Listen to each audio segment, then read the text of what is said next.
morning, dear students, and welcome to English class. In this particular session, we are going to continue with our discussion of Act 1, Scene 2 of the play The Tempest.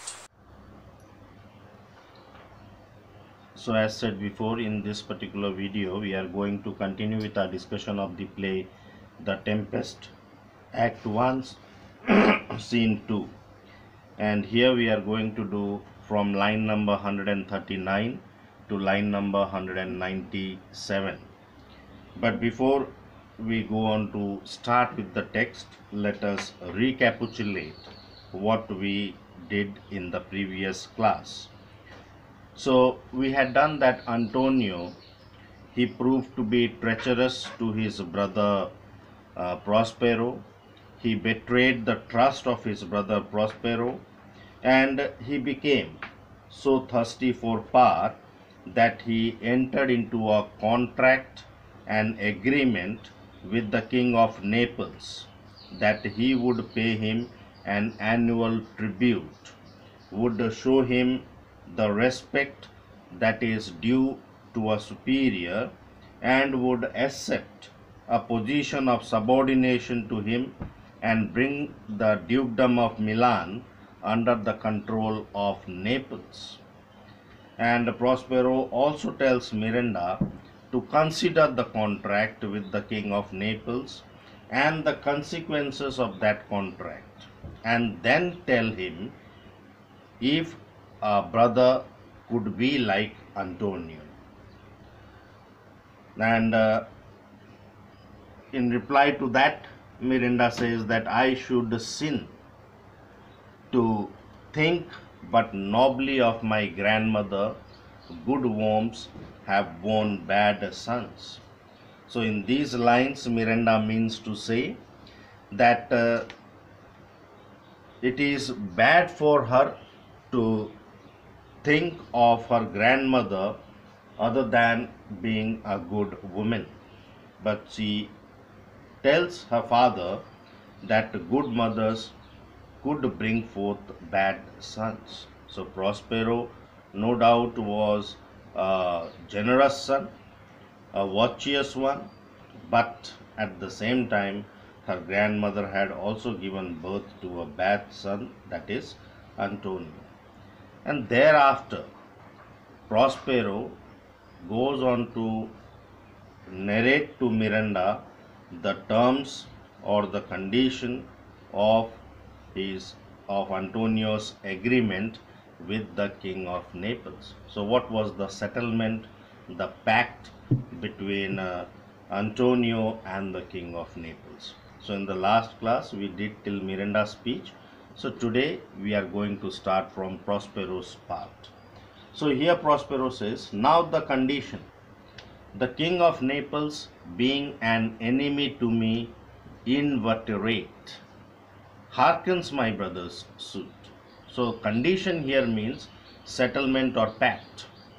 And the king of Naples had been an enemy to Prospero inveterate. Inveterate means that Naples, king of Naples, was a confirmed and a long-standing enemy of Prospero and of Milan. Now since the king of Naples was a long-standing enemy of Prospero, he got an opportunity to take revenge against Prospero, and therefore he responded positively to Antonio's proposals. He hearkens to my brother's suits. Hearkens means he pays attention. He responded positively to the formal request of Antonio.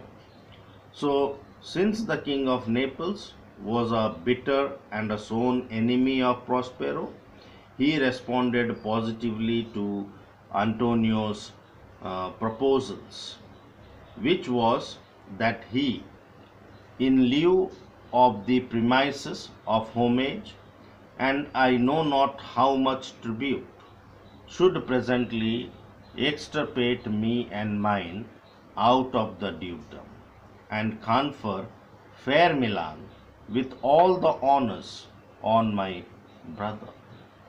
So the agreement, the pact was that in return for the terms of submission and subsidy and annual tribute that would be paid to the king of Naples. And Prospero is not aware of that what exactly the amount was. So in return for the submission and the subsidy of the annual tribute that would be paid to the king of Naples, he should swiftly drive Prospero and his family out of the dukedom of Milan and give the fair state of Milan with all its honors to Antonio. So that is what is meant by which was that in lieu of the premises. Here premises means in exchange of the conditions. What were the conditions? That Milan would pay an annual tribute, a homage to the king of Naples, and Prospero is not aware of the exact amount of the tribute, that what would be the tribute or the annual tribute to be paid to Naples. And in exchange of this, he would drive away, should extirpate. Extirpate means we should remove, drive away Prospero and his family out of the dukedom. And he would also confer the dukedom of Milan with all its honor on his brother, that is Antonio. And in order to carry out this proposal, a disloyal army was raised, whereon a treacherous army levied one midnight, fated to the purpose. So fated to the purpose means destined to the purpose, destined to carry out that action. Did Antonio open the gates of Milan, and in the dead of darkness the ministers for the purpose hurried thence, me and the crying self. So one midnight, thereupon a disloyal army was raised, and this army was destined for that purpose, to drive away Prospero and his family out of the dukedom of Milan. And when this army arrived at the gate of the dukedom, Antonio opened the gates of Milan, and in the depth of the darkness, so in the depth of the hours of night, agents who were appointed for this particular task carried Prospero and Miranda, who was then just weeping child. Okay, so Miranda was just weeping away, crying son. Okay. Then Miranda alack for pity, I not remembering how I cried out then, will cry it over again. It is a hint that rings mine eyes too.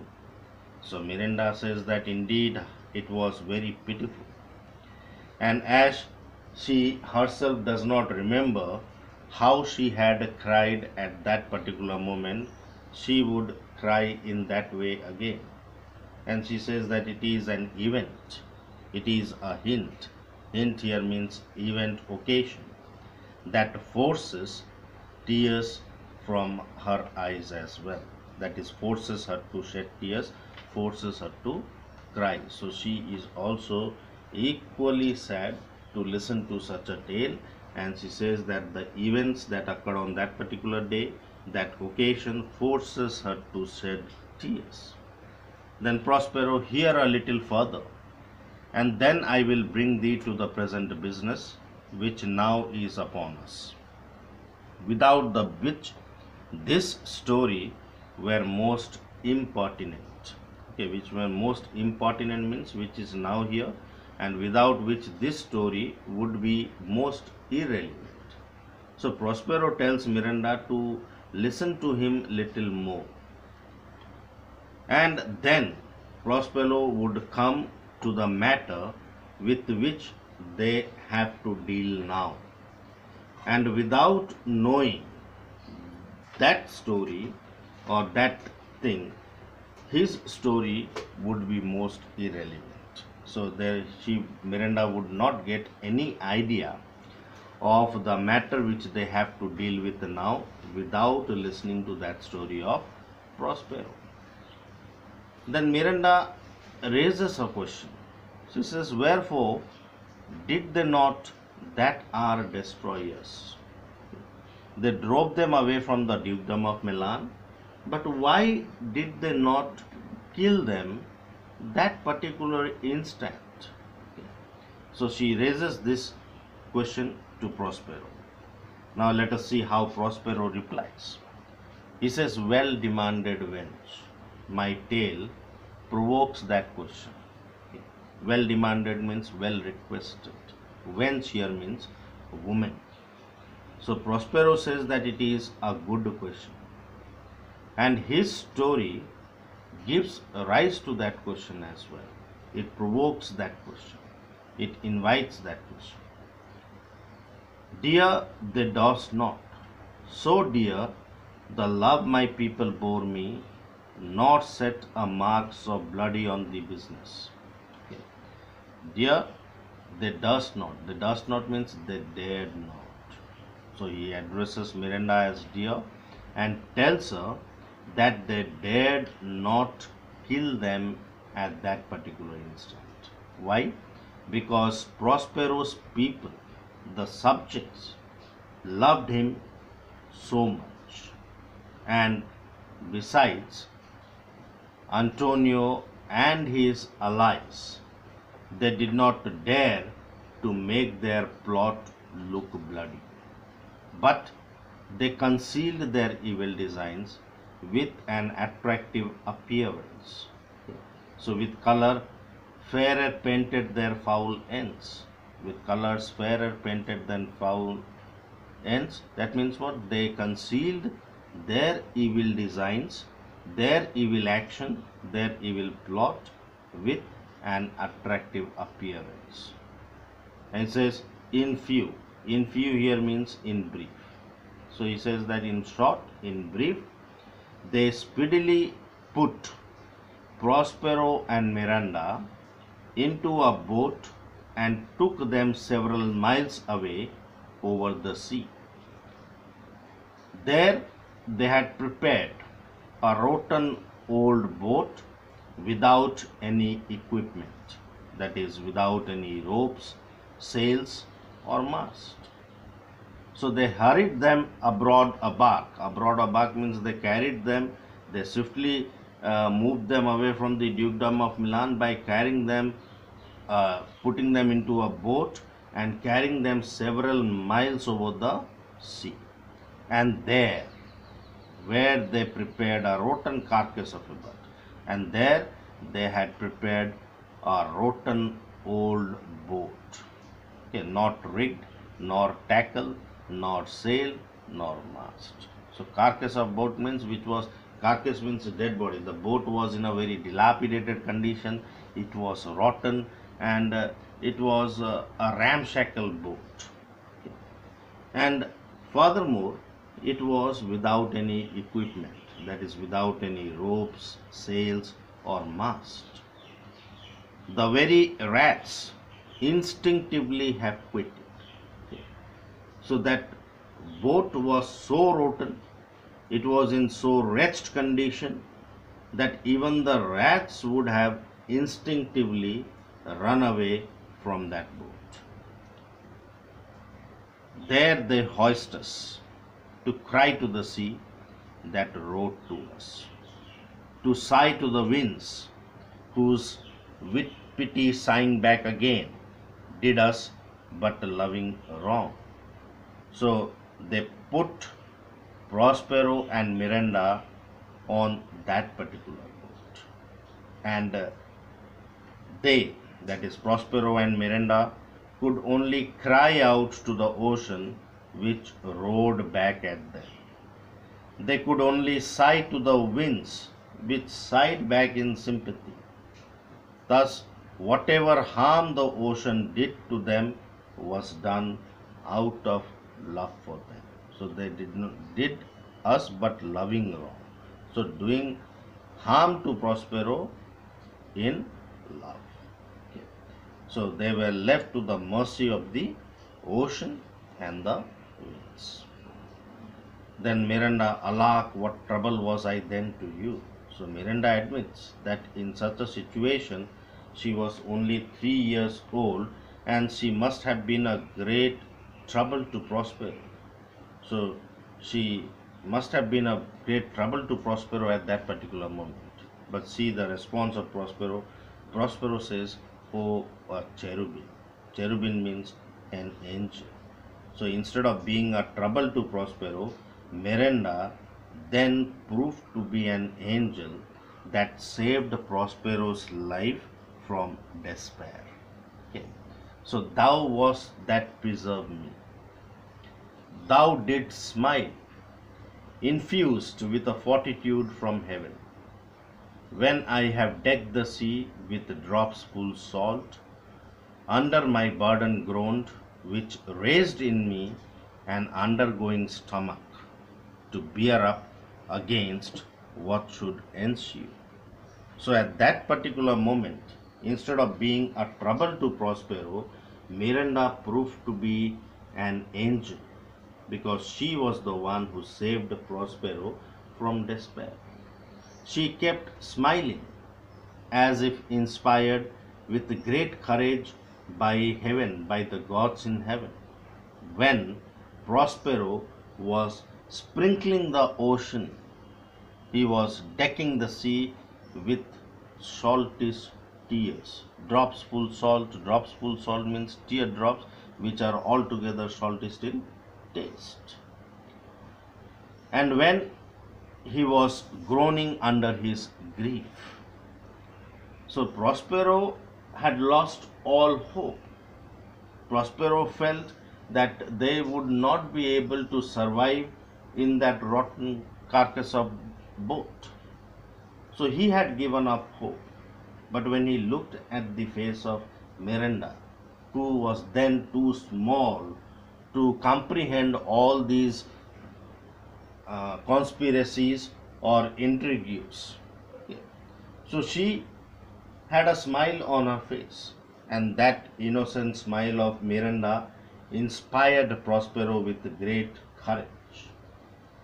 Particularly at that moment when Prospero was disappointed and he was shedding salty tears and also groaning under his grief. The smiles of Miranda raised his spirits, filled him with courage, filled him with hope, and enabled him to stand up against such misfortune. So, you see, that was very important. Otherwise, Prospero would have accepted his defeat, would have accepted his fate.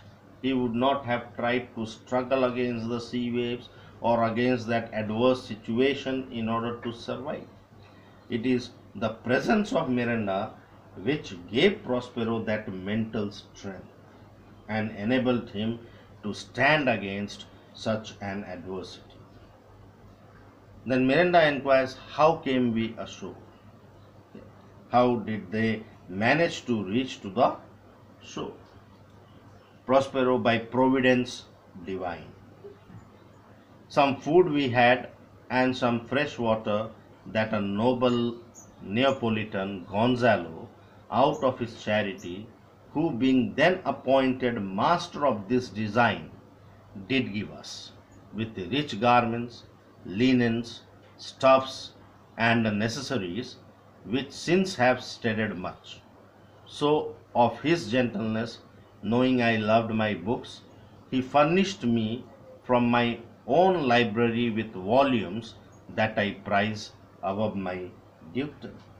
So by providence, providence here means, providence divine means by the grace of God. So when Miranda inquired of Prospero that how did they manage to reach to the shore, Prospero replies that they managed to reach to the shore by the grace of God.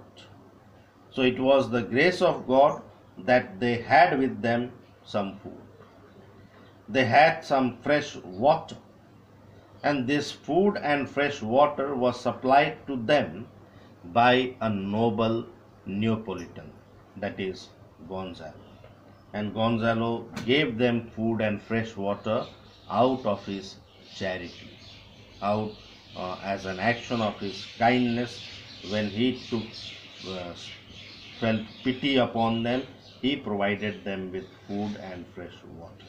Actually, Gonzalo was the minister who had been appointed to execute the whole plan. He was appointed the master of this design, of this scheme. He was the one who was to execute the whole plan, that is to carry Prospero in a boat to few miles in the sea, and then there to put Prospero and Miranda into the carcass of a boat. So he was the one who was assigned to carry out the plan, to execute the task. But out of pity, he provided them not only with some food and some fresh water, but he also gave them costly clothes, rich garments, that means costly clothes, linens, goods, and other essential commodities which might be of some use to them in the course of their journey. So he provided with them with other essential commodities as well, which no doubt have been of some use to Prospero and Miranda since then. And in the same way, out of his kindness, out of his love for Prospero, and he was fully aware that Prospero loved his books, how much Prospero loved his books.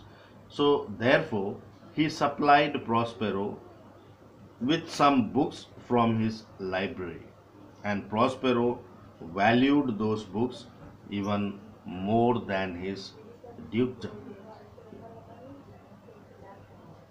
And then Miranda expresses her desire, would I might but ever see that man. So she inquires of Prospero that she wishes that she could see that man whenever it is possible. Because you see, their life was saved also because of the kindness of Gonzalo, the noble Neapolitan. So today we do till here. In the next class, we'll be continuing from this. Thank you and stay blessed.